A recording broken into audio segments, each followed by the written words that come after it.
All right, everybody, welcome, welcome, welcome. We are so excited that you're here today to celebrate with us another episode of our show.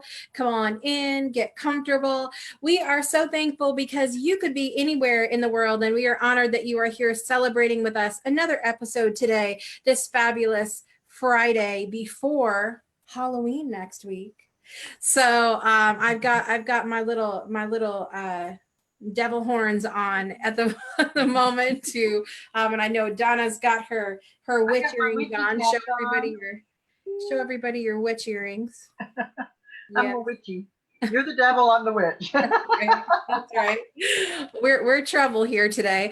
I'd love to invite you to take a minute and click the love button, click the share buttons so that more people can enjoy this show with us today. My name is Jessica Dugas, intuitive mentor and energy healer.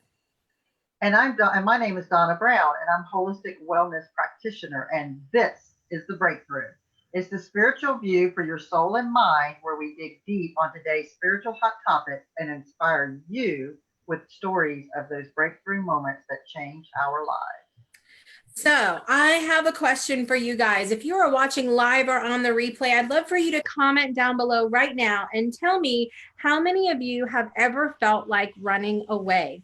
Have you ever felt like just giving it all up and starting over, scratching everything about your life at the moment and just starting again? Well, on today's show, we have the amazing Claudette Gadsden, who is a conversation coach, and is going to be sharing about her experience with just that, what her life was like before she chose to run away, and then that process of running away, and of course, the breakthroughs and learnings as a result of it.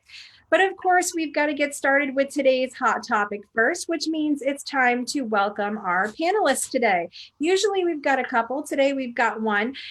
She is our fabulous relationship specialist, helping us to stay grounded and keeping that passion alive in our relationships during our breakthrough moments. Everybody, please hit that heart button and welcome Lorianne Davis to the show today. Yay! Let's unmute. There we go. There you go. So happy Halloween week, Lori. What are you dressing up as? I don't think I am. Oh, come on. Renaissance. I don't know. I dressed up with Renaissance the other day. I did. I dressed up this week to go to the Renaissance Festival with my children, and we all dressed up. So I already did my dressing up. I guess I could put that back on, or I could. I have a witch's robe. We'll see what the temperature's like. Yes. I mean, that's the way we have to do it sometimes. The weather is always so weird on Halloween. I remember one time in Connecticut, it snowed on Halloween, and other times it's been so hot that, even those flimsy little, costumes that you get nowadays were still too warm. So every year is so different around Halloween. It's crazy. So if you're watching the show today, let us know also what are you going to be for Halloween? Comment below and let us know.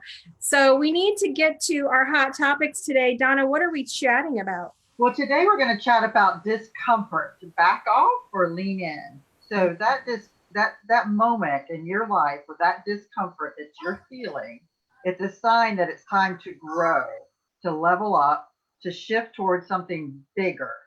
So lean the bleed thin was the graphic that we chose for today. So Jessica, what are your thoughts? Lean in or back off? Should you lean into those discomforting feelings, or? I don't ever want to. Right. I mean, okay, so it's interesting because I think it really depends on what kind of discomfort we're talking about. Mm-hmm. I mean, what I have struggled with most recently, and again, with the synchronicity of these hot topics, I have struggled most recently with the physical aspect of it. So I'm in the middle of regenerative detoxification. I shared last week when Joleanne was on that she's actually my my specialist for this whole process. And so when you're going through this process of detoxification, oftentimes your symptoms and the things that you're dealing with get worse in the process of getting better. And so this whole time I'm like, oh, was this a mistake? Do I want to do this? Do I just want to back off? Do I just want to eat 12 bagels right now? What do I want to do? And so it has been a struggle for me to want to lean into it in the knowing that on the other side something's going to be better, that I will feel better. It has been a roller coaster, for lack of a better description. Other times I think I've really gotten better with leaning into, when relationships end, when things start to shift in a way that's uncomfortable with my business and with my own personal growth. I think I've gotten better about saying to myself, just go for the ride. Things are going to be better on the other side. The physical thing, it's a tough one. What does that look like for you, Lori? I mean, I agree. I think for the most part, when we've got this discomfort, it is a sign that it's time for us to grow, that there's something we need to work through. And so if we can keep moving forward and work through it, on the other side, we always feel better. Sometimes we need some assistance to doing that. But I also know that there are times when that discomfort sometimes can really get to be too much, or things can come at us and it's really a lot.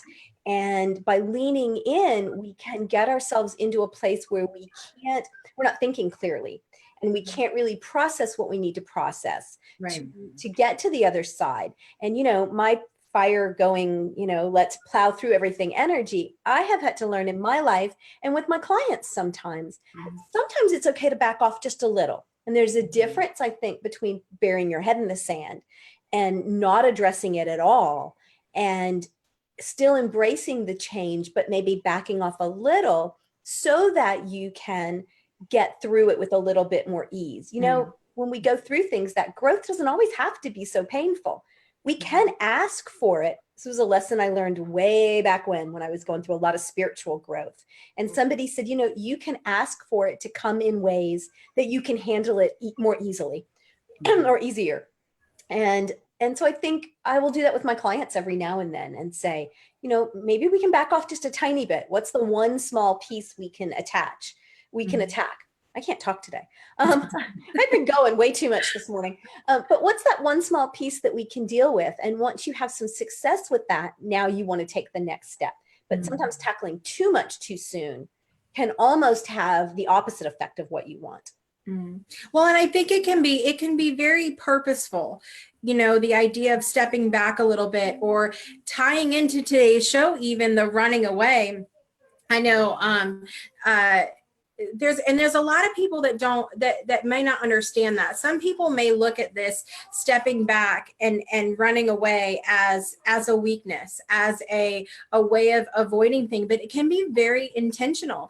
And if you know that what you need is to back off a little bit, if you know yourself well enough to say, I choose in this moment to step back a little bit, then that's an empowered decision. So whether, I think that's really the key with any of this is whether it's whether we choose to lean in or back off to the discomfort, that has to be an empowered decision on your part. What do you think, Donna?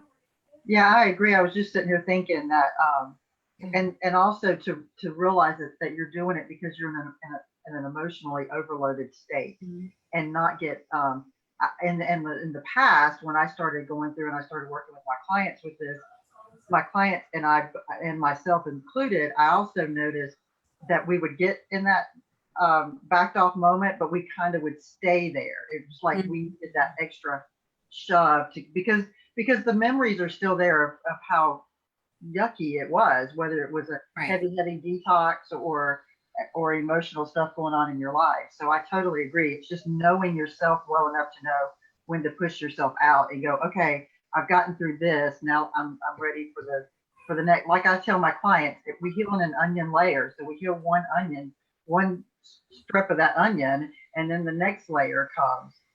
And then the next layer comes as we're ready to help, as we are ready to take it in. Lori, you're rubbing off on me. I can't talk to you. I'm so sorry. I think it's the difference between, are you moving forward on the path? And as Right. long as you're moving forward, it's not a race. Everybody's going to get there in their own time and in their own way. As long as you're moving forward, when it becomes counterproductive is when you're running away. And so I don't believe that running away and going backwards and not dealing with it is probably very productive. You can choose how and when you move forward, and that's going to look different circumstances, different people, and we have to, as coaches, right, we have to feel that out and kind of know how do we push our clients a little bit more, or do we give them a little more space to process, because we also process at different levels and different ways. Right. Well, and we've talked about that before too, that, in many of our hot topics, that the idea of simply choosing to lessen that gap a little bit, like how long, like you're talking about, sometimes we can get stuck in that space of like, we run away and then we're like, oh, this feels good to not have to deal with it. And then we can kind of get stuck there. So it's really about lessening that gap. If we need to step back, let's step back. But ultimately we have to choose, like, are we going to move forward at some point, or are we going to choose to stay there? And like I said, that's your own empowered decision. And I think you have to deal with the consequences, good and bad, no matter which direction you decide to go, Yep. And even if you run away for a while, you can always come back. Right. You know, if you're running away and it's not a positive thing, if you're running away because you don't want to deal with it, maybe that's what you need so that you can gather your strength and your thoughts, and so that you can move forward. So I don't know that there's a right or a wrong. Right. I was just getting ready to say that. I don't really think there's a right or a wrong way. I think whatever works for you. And also, I think you have to know yourself well enough to know what you can handle and when to back off. And I think sometimes we get so wrapped up in wanting to get to the end result of the healing process that we try to take on too much, and try to heal it all. I know I tend to, oh my gosh, I want to heal it all right now. I want to be over here. I just had a client the other day that I had to kind of, it's funny, you were talking about knowing your clients as well and knowing when to tell them to back off. And I had a client that had that same mentality. And I was like, why don't we back this down to just let's work on a couple of areas right here and not, overload ourselves with too much. And they were just like, no, I want to do it all. I want to feel better now. And I was like, yeah, it doesn't quite work like that. Why not? It's understandable. It would be so nice if it did. Come on, Donna. I thought you were going to fix it all today. Pixie dust. There's that pixie dust Yeah. we were talking about before the show. Should have brought glitter. Should have brought glitter. It would have been magical. Glitter. I got the pixie dust. You got the glitter. That's right. That's right. I think it's a good topic. I mean, and if you're watching today, how do you feel about that? When things start to get uncomfortable for you, what does that look like for you? Do you tend to lean into it and then knowing that something better is coming on the other side, or do you back off, or does it depend on the situation? We would love to hear from you in the comments below so that we can share in those moments with you after the show as well. So it's getting about time to welcome our guest today, and I'm really excited to have her on. I met Claudette a while back, and I just loved her energy, and also hearing about her story. And I knew that it would be something that would be fantastic to share with everybody today. So without further ado, Claudette is a self-proclaimed conversation coach, which I would love to get her to tell you guys a little bit about that at the end as well. She helps women to have better and more effective conversations in their lives. So joining us from Virginia is the amazing Claudette Gadsden today. I'm going to get her on the screen. Everybody hit the heart button and make sure you share this out if you haven't yet already. And let's welcome Claudette today. Hopefully she's going to come on the screen. There she is. She is here. Welcome, Claudette. How are you? Thank you for inviting me. This is awesome. We're so excited. And we were telling Claudette before the show, like her greenery in the background. If you guys are not feeling grounded today, everybody just look at Claudette's background, take some deep breaths, feel into that grounding nature energy. It's amazing, amazing. And then it'll help you lean into it and move forward. That's right. We're so excited to have you on today, Claudette. And I would love to start by asking you what your thoughts are on our hot topic today, because it's really funny how it kind of has tied in a little bit with our topic that you're going to talk to us about today. But when things start to feel uncomfortable for you, when you've got that discomfort going on, what is your habit? Do you lean into that, or do you tend to back off and take a little break? What does that look like for you? It really depends on the situation, because there are times when I back off, and I tend to back off when I lean in and I'm still not feeling comfortable. Because for me, it's really about how I feel. So if I lean in and it's not comfortable to me, then I take a step back. And so I want to take a step back long enough to look at that feeling and see why I'm feeling that way. Why is this situation creating this in my body? And so sometimes if I am in the thick of it, leaning in, I don't have the space to see what's really going on, because I'm too busy leaning in. I love that, stepping back long enough just to, even sometimes just to process what's going on. And then if you're going to lean in, then go, or to stay in that space. I love feeling it out in the moment. I think that's a great idea.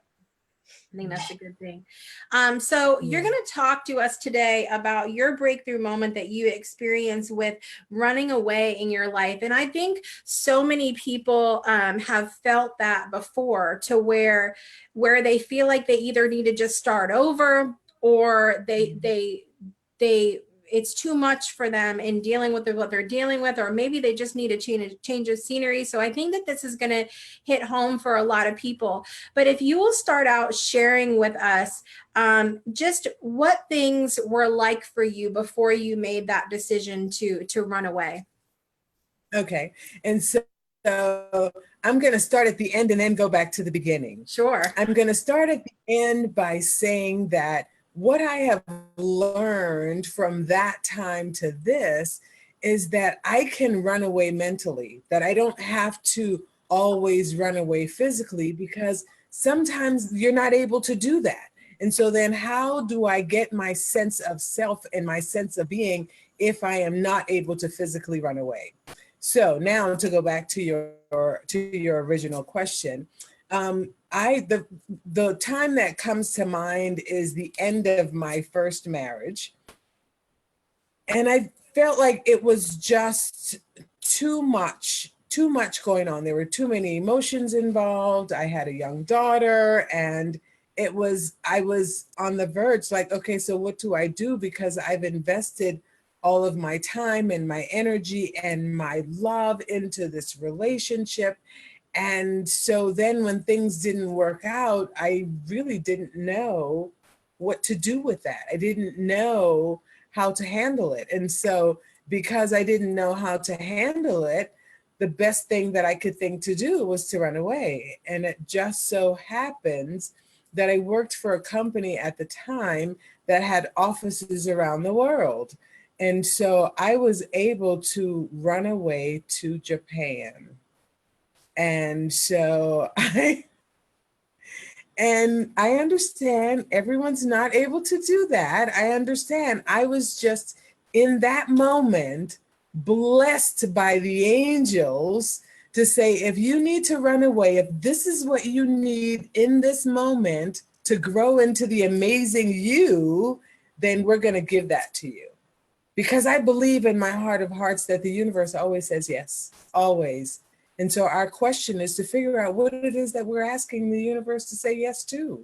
And I was simply asking the universe to say, yes, please help me to get away, far enough away so that I will not backtrack and go back into this marriage that's not working for me. That's not, and for me, it was not healthy, and it has nothing to do with him because he was only being who he knew how to be, just as I was being who I knew how to be. And who I knew how to be in that moment was to run away and hide.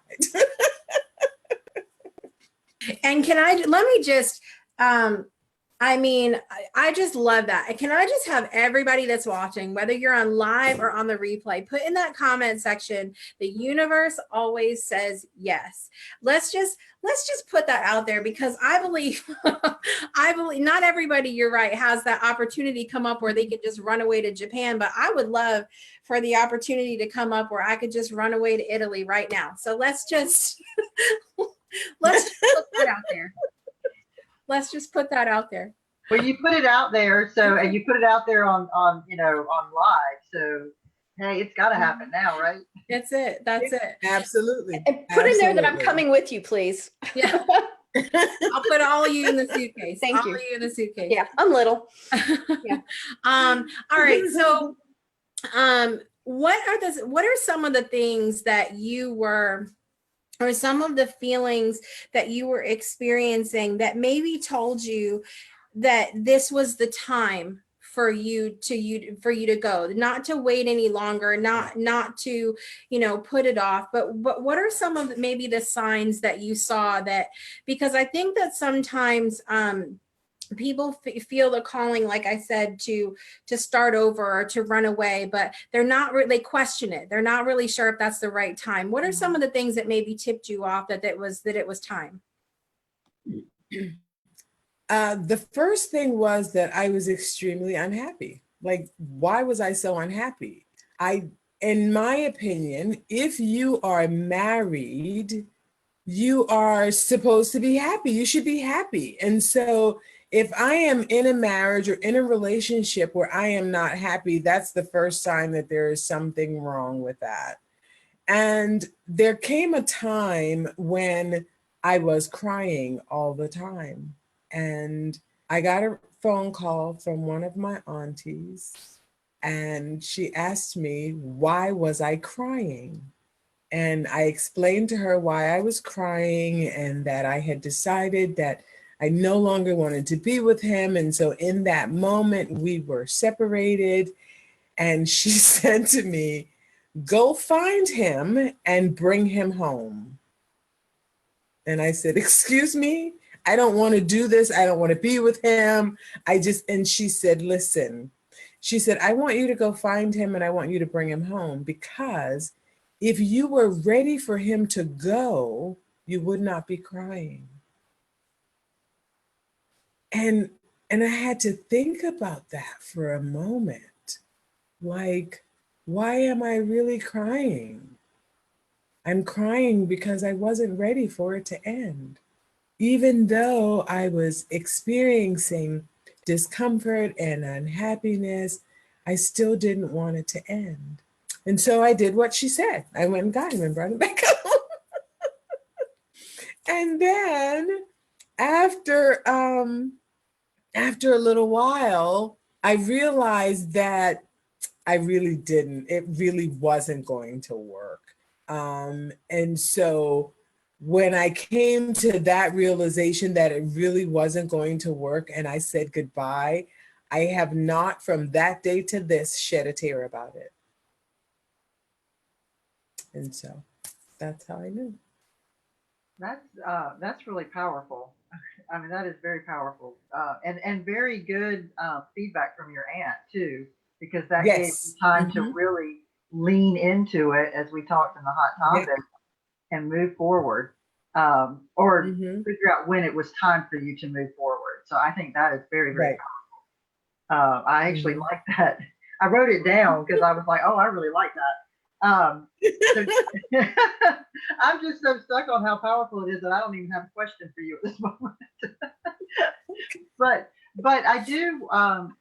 I know that you had mentioned that not in this setting right now, but earlier today, you had mentioned a couple of times that you had wanted to run away.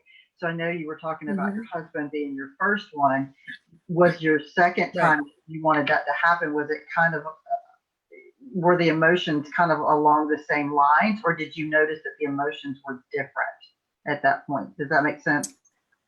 Like, could you tell that Um, you worked through and had tools from the first time that you wanted to run away to the second time? I did, I had the tools for an intimate relationship, but I didn't have the tools for family. And so the next time it was simply because I did not know how to, because I can't think of another word, I didn't know how to communicate with my family.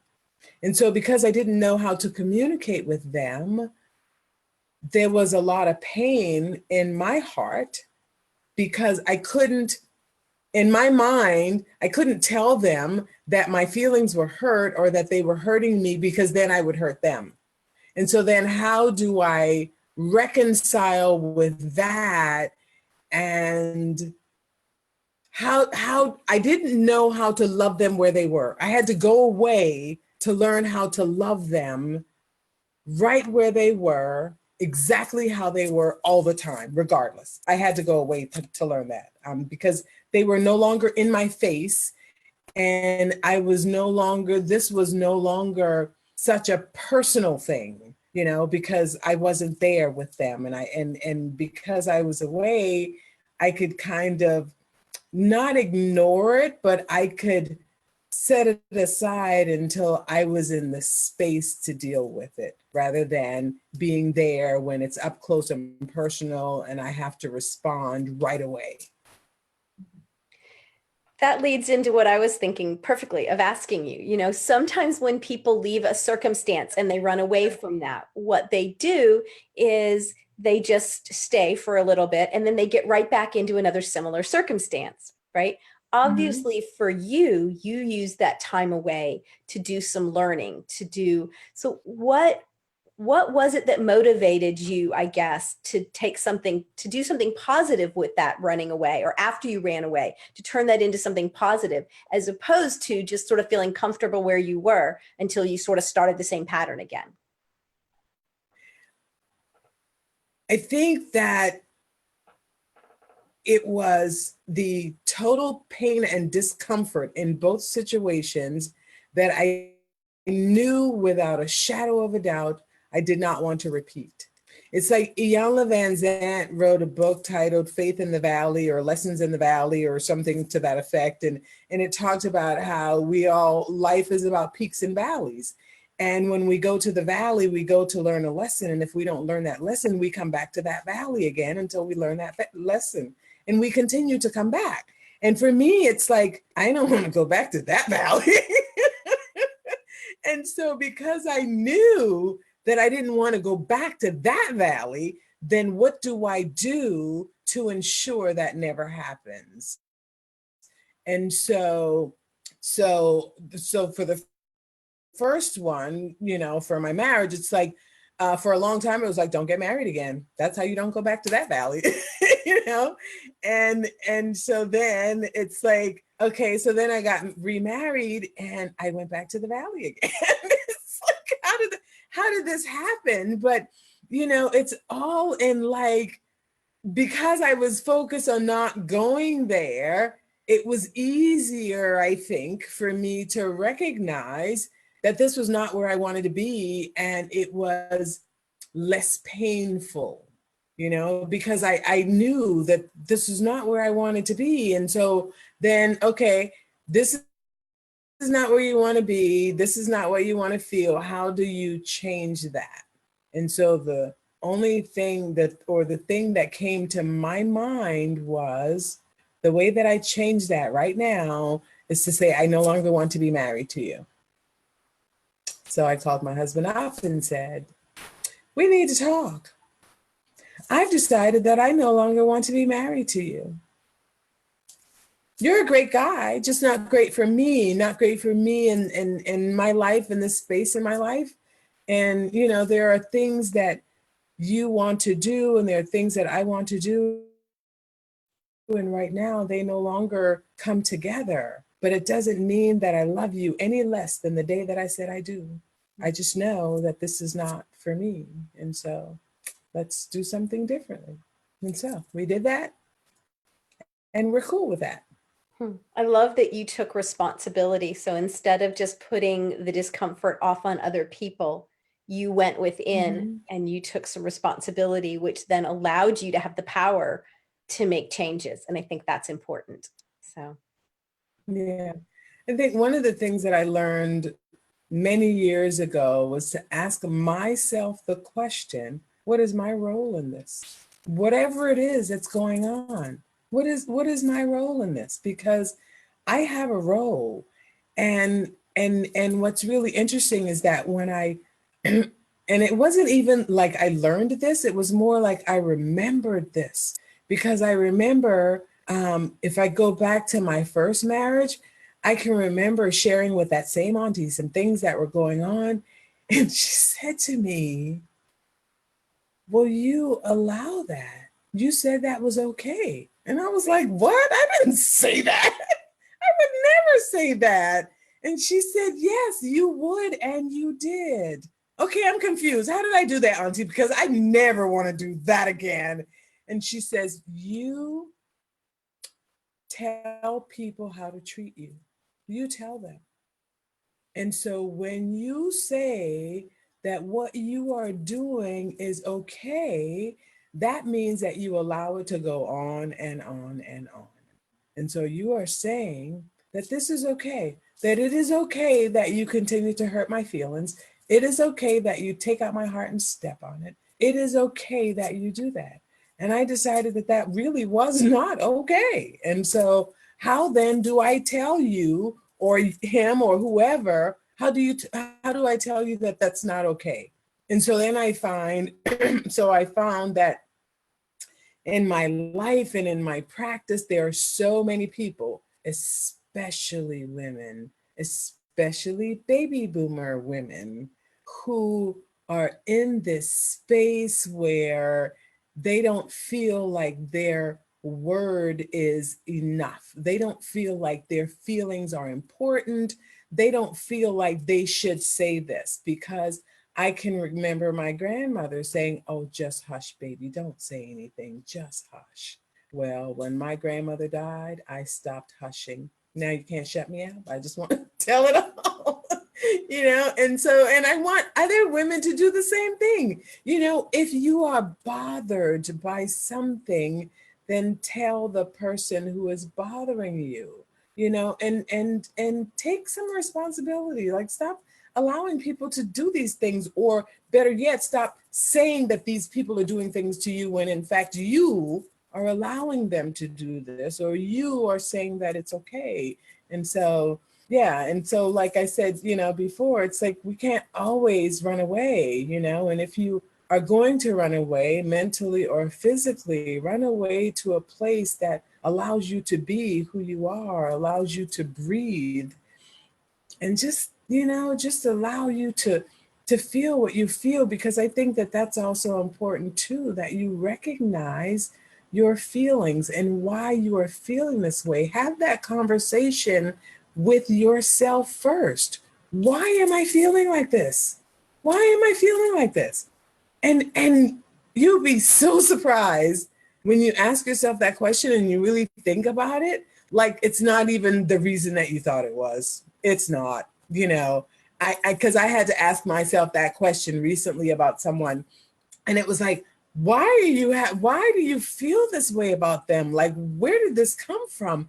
And then I thought about it, and it came down to someone else telling me how they were feeling when I thought that our relationship was good enough where they could come to me themselves. And I was really bothered by that. Like, we've been friends long enough where I thought that if you had something to say to me, that you would say it to me. But to say it to someone else, and then knowing or unknowing, they repeat it to me, then yeah, that's why I was bothered by that. And so once I recognized why I was bothered by that, then I could move on. Okay, now I'm good, because now I know I'm no longer bothered by the turn of events in the relationship. because I understand my role in it and I understand why I feel the way that I do. So now I can move on. I think it's really interesting that we take these, we make these decisions to make these big changes in our lives, or whether we're backing off, leaning in, running away, what have you. But yet these are personal choices that we're making, yet we have these kind of we still have to deal with relationships and have those. And I love that you're a conversation coach, because it just ties into this so well. We still have to have those conversations with other people about not necessarily answering to other people or having to feeling like we need to explain to them, but usually it's revolving around some sort of relationship with other people, and we have to eventually speak to them about the things that we're doing. We talked about this a little bit at the beginning with Hot Topics. Sometimes others see it as a weakness that we are choosing to run away, that we are making the choice to take ourselves out of the situations instead of facing it head on, or just hush, child, kind of thing. Some people see it as a weakness. How do you feel about that?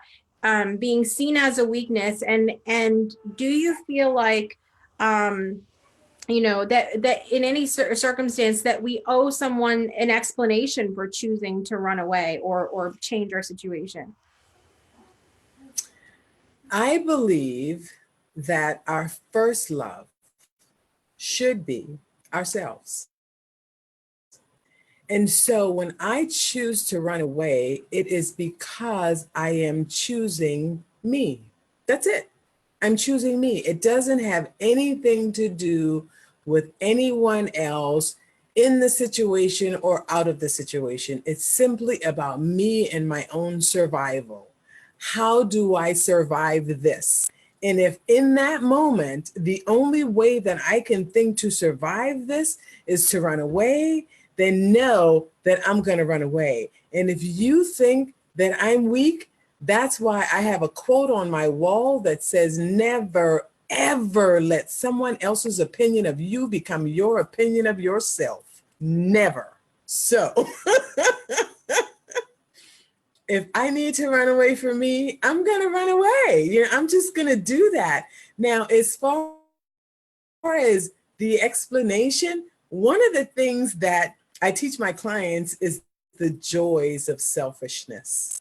And a part of that is being able to say no without explanation. Because here's what I know. If you ask me to go to a movie and I say, oh, I can't go to the movies because my daughter has my car. You say, okay, I'll come pick you up. When in reality, I just don't want to go to the movies. Don't. But because I came up with that excuse, now you are trying to overcome that excuse, which in reality is a lie. And why do we feel the need to first lie to ourselves and then lie to the people that are in our lives? Because for me, it's really not about you and where you are. It's about where I am and how I feel, because what I know is that if I am happy, the world around me is happy, because they're not trying to figure out why I'm unhappy. So we're all happy together. Ain't that great? Oh my gosh. Well, and listen, we always listen to a song before we come on the show, and today I chose Shiny Happy People. So yes. Yeah. Synchronistic Happy with that. people. Yeah. I mean, I think it's interesting because I think we've been in this place for a little while now where we're all so afraid of offending someone else, of hurting someone else's feelings. And in that process of being afraid that we're going to upset somebody else, we upset ourselves. And we get ourselves all wrapped up in and then, like you said, lies happen, and we get caught up in that. And then everybody feels like they have to jump in and save the day. And then we're in a bigger lie, and it's such a mess. Why do we do that, Claudette? Give us the magic. We don't have The magic answer is we have to have the courage to speak to ourselves, to talk up for ourselves and to ourselves. And when we are able to do that, then we are able to do it to others. Because if I cannot say to myself that I am uncomfortable in this situation, how do I tell you that I'm uncomfortable in this situation? I can't. So I have to be able to talk to myself. I have to be able to say, oh, this doesn't feel very good. And so why doesn't this feel very good to me? Okay, this doesn't feel good to me because I don't like that this person does A, B, C, or D. So how then do I limit my encounters with them so that I don't feel this way? What this brings to mind is children. When parents tell their children to go hug Aunt Mary, go hug Uncle Joe. Well, if the child is saying, I don't want to hug Uncle Mary, Aunt Mary, I don't want to Uncle Joe, whatever, and the parents are saying, get over there and hug them. And now this child is feeling this angst in their body. And what the parent may not know is Aunt Mary or Uncle Joe might have been touching them. You know, they might be real uncomfortable with Aunt Mary and Uncle Joe, but because the parents are in their head thinking I'm the adult and I know best, they're not watching the child and watching the changes within the child. Because I believe in my heart of hearts that children are simply miniature versions of us. So if we have feelings and we know when someone doesn't jive with us energetically, why wouldn't the children understand that too? They do. And so honor them by listening to them, by hearing them, by asking questions. You don't want to hug Aunt Mary? Okay, don't hug her. But later, we're going to have this conversation. Why don't you want to hug Aunt Mary? You know, why don't you want to do that? But no, we're too busy saying, oh, go hug Aunt Mary. No, don't do that. And so because I believe our parents did that to us, we do it to our children. And then what's going to happen? They're going to do it to their children. And so we have to stop and start honoring them by simply asking them, how do they feel and why do they feel the way that they do, especially girl children, because then they won't grow up to think that they have to be quiet, that they have to sit in a corner and they have to do what they're told to do, and you know that their voices are not important. And so we start with the little girls, and we help them to grow bigger and better and more awesome than they already are. And for the adult women that have already grown up with this burden, this weight carried with them, there is me, the conversation coach, to help you have better conversations with yourself. That's right. That's right. I mean, it's such an important job that you're doing, because there's coaches for everything, but I think we've forgotten a lot of that, how to have a conversation with ourselves, ask ourselves how we really feel, and then to go have healthy and productive conversations with other people because we've had those conversations with ourselves. I think we've forgotten that a little bit. If someone's watching today, Claudette, that feels like they're at that point where they're like, look, I just need to go. I give in. I just need to go. I need to get myself out of this situation. What would you tell them if they're feeling that in this moment? What do you tell them right now? I would tell them right now that if you are feeling that you have to go right now, my first suggestion is, what's your plan? Because wanting to go right now and going right now are a lot of times two different things. For me, once you come to that point where you know this is what you want to do, as I said at the beginning of the show, the universe always says yes. And so if you say, I want out, I no longer want to be here, what do I need to do to make that happen? It'll all come to you. Because what I know and what I share with my clients is that they are the experts of them. So if you are ready to go, you know that you are ready to go, and you know what steps you have to take in order to make that happen. you know that you can't decide today, okay, I'm ready to leave, get in your car and leave. No, because you're not 12, you're not 13. You understand that life is not like that. You have to pay for hotel, food, all that good stuff. And so you need to prepare for it.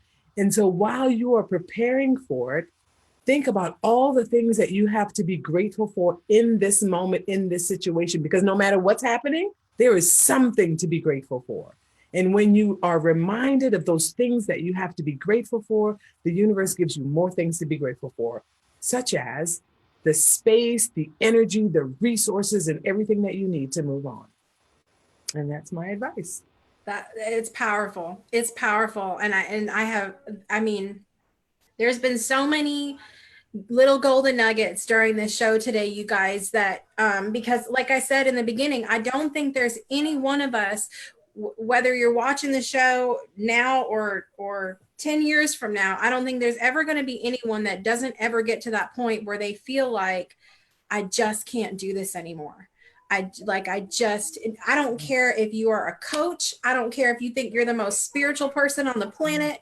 You have an amazing relationship with God or your angels or whatever. There's always, I think, that point where we just feel like enough is enough. And I think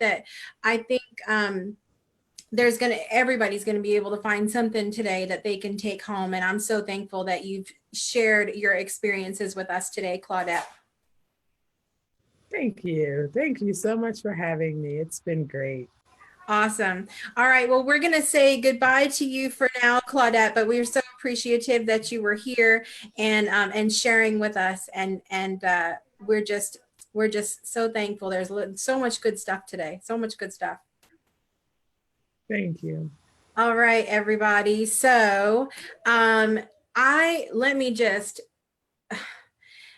so happy that her advice at the end ended off with the fact that we have to take action, because while the universe does say yes, while God does answer our prayers, all of that, I have said this more times than I can count now, and I believe I've said it on the show, but you know, my saying has always been, pray without ceasing, but God gives us hands and feet for a reason. You know, we have to take the action to, if we want to run away, if we want to make changes in our lives, we have to take the action to do it. Nobody's going to do it for us. You can put that energy out there that you want the energy and the situation to line up, you know, in a great way, but you ultimately have to take action to move forward. That's my biggest thing. And what's resonated the most for me is that in her stories, each time she ran away, she took it was an empowered decision. It was her making the choice to do it and taking the action to do it. What was your big takeaways from today, Donna? Well, I just want to say, when you were talking about taking action, it made me think of my favorite quote, and I've been using it a lot lately, which is, and I don't know who wrote it, so if anybody does know, I would love to know. But it's, I take one step towards the gods, and the gods will take 10 steps towards you, which in turn is all about action. And so that I actually have getting ready to put that on my wall, because that's just been so powerful for me this week. But I'm with you. A lot of my takeaways were exactly, it was all about being empowered and looking at not just the situation, but yourself too, and what the lesson is really trying to teach you. And the other thing that I really appreciated that she said was talking about being grateful, you know, being in gratitude and being grateful for the whether it's the uncomfortableness and you leaning into it, you know, or whatever. I call it my abracadabra. My abracadabra is my gratefulness. And so that was I had a lot of huge takeaways. I could like talk for the next 30 minutes on them, but I know you're not going to let me. So I'll put them to you now. Why is it always me? It's the clock. I might have cut you off at some point. You know, one of the things that I really liked is she kept going back to, when we have a feeling, we need to stop and we need to ask ourselves, why do we have this feeling? Mm-hmm. And this is something I preach to people and talk about. I talk about it in my book, but I talk about it with clients all the time, because when we're not in this coaching community, or we're not in a community with people that are really learning and growing, if you're out there in the mass population, you know, people's go-to is to blame other people. I'm feeling this way because so-and-so did this. And really that's not, you know, they did it. And for somebody else that might not elicit a feeling at all, or it might elicit a different feeling. And so we are feeling that way because yes, somebody did something, there was a catalyst there, but then that catalyst triggered a belief in us, and it triggered thoughts in us that created our feelings. And when we give the power away to everybody else, we're just going along. I think of somebody in the water, in the ocean with the waves. And so we have no control. Wherever the waves happen, that's what's happening. Well, I don't think most of us want to live that kind of life, but yet a lot of people are. So I loved that she said, when you have an emotion, to stop and what is going on with you, what's causing that. And then you can then decide what you need to do about it, because now we're putting the power within us. And that doesn't mean that maybe we don't have a conversation with somebody about, you know, what they've done, but we're really clear about what's really bothering us, because she mentioned this, and I found this with me too. A lot of times what I think is bothering me isn't really what's bothering me. And a lot of times it has nothing to do with the other person, especially when we're talking about intimate relationships, right? A lot of times it really isn't. It's something with me. And so when we step back and we think about that, it makes our relationship so much better, because now we're in charge of our own happiness. We're dealing with our own stuff. And when it involves a conversation we need to have with the other person, we're really clear about what that conversation needs to entail. And we're not having a conversation every 5 minutes telling them to stop doing something. You know, it's like, so they're not going, and then they quit listening to us. You know, like they know that if we say we need to talk about this, something's bothering me, that it really is. I have a girlfriend of mine that's been married over 30 plus years. And she said, you know, her husband knows that if something's bothering her and she brings it up, that it really truly is, because she practices this. And she said he listens and he stops and takes it seriously, and they negotiate about it. They talk about it, but it's not happening all the time, you know, because she really is in charge of herself and really trying to think about what's going on with her. And so for me, that was, I'll shut up now, but that was such an important nugget that I think for me, dealing with relationships and being a relationship coach, that is such an important part. And I loved that she went back to that numerous times. And I was going, yes, yes, every time. Yeah. That, and asking what your role is. Yes. Well, it's that similar. It's the Yeah. similar thing. Yeah. What's my part in this? What's it for me? Right. Yeah. I think I agree with you that we're in that space where it's a habit for us to be in that victim mindset of feeling like people are being this way to us and things are happening to us. And it really, that has been probably the biggest thing for me in my spiritual growth, is understanding that it's the biggest kick in the rear end when you realize how much control you have and how much things are a part of your own processing, your own being. Because then you don't have anybody to point the finger at anymore. But it's also the most powerful realization you can come to, because you do realize how much control you do have over the situation. And I think that and over your own energy. And I think that the biggest takeaway from that is like I asked her, you know, do you feel like it's a sign of weakness to run away? Because I think that when we get to that point and we understand how things are affecting us, and we make that empowered decision to say, I am not going to entertain this, I'm not going to participate in this anymore, and I choose to step out of the situation for my health, for my well-being. No one on this planet has the right to say that is weakness. That is an empowered, amazing, strong decision that you are making to take yourself out of that. And I think that's such a huge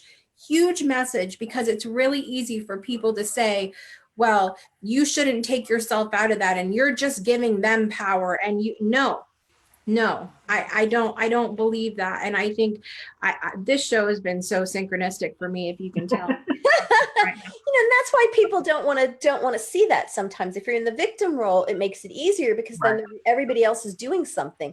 And it can be scary to look at it and say, what's my role? Because when I see what my role is, then guess what? If I don't like this, I have to step up and do something. And that can be scary. And so for people that are trying to go about it on their own, sometimes they really need assistance and that support to be able to take that next step. That step can be a scary one, whether it's running away, whether it's confronting the person, whether it's having a conversation that might be a tough conversation. Sometimes we don't know how, sometimes we're afraid to do it. But when you look at what my role is, it's really hard then to stay. Like then you go, oh, I have to do something. And now we're going to call Claudette when we need to figure out how to have those conversations. Exactly. But you know, another point that she made that I really, really, really liked, and not to get off of this, but was breaking the cycle and how, you know, we're just passing down from generation to generation to generation, this whole locking in our feelings.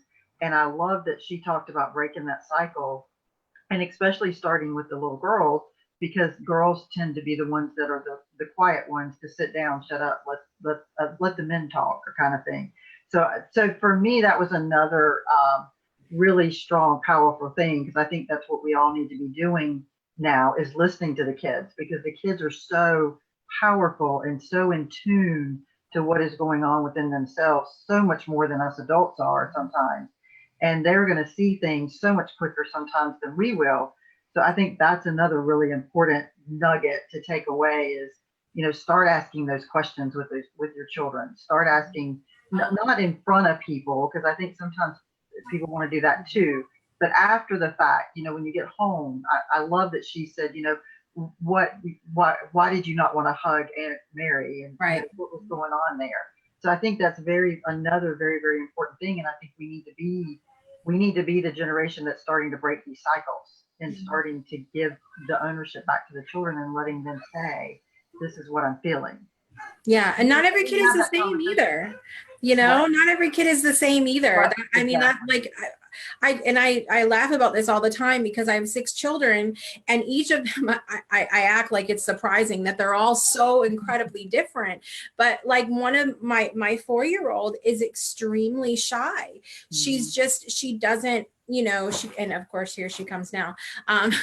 She doesn't want to go up and hug people. She doesn't want to talk to you. She doesn't want to entertain you.